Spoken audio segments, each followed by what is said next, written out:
तार चानी बोलम हो, घर ही में जरता जवानी बोलम हो, घर ही में जरता जवानी। आकर बोए राजा रुपया कमाई के, देखो ना हालत तनी घरवा में आई के, बाहर में कटो तार चानी बोलम हो, घर ही में जरता जवानी बोलम हो, घर ही में जरता जवानी।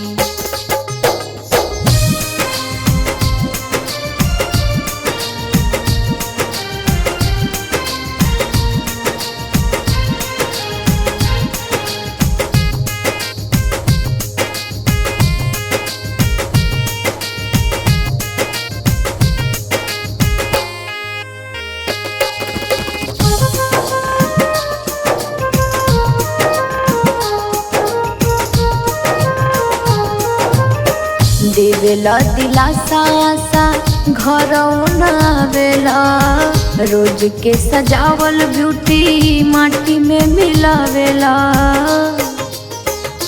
सुनो देवेला दिलासा आसा घर आवेला, रोज के सजावल ब्यूटी माटी में मिलावेला।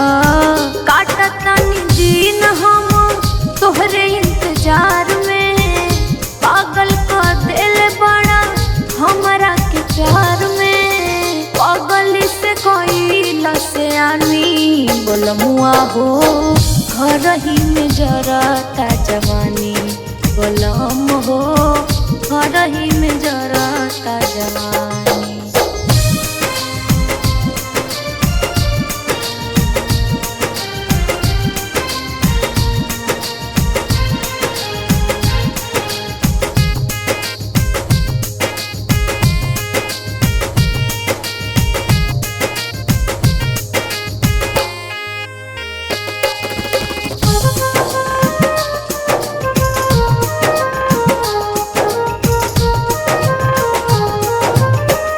गवना करा के राजा गइल परदेश में, घर के खाना छोड़ी राजा खाता रमेश में।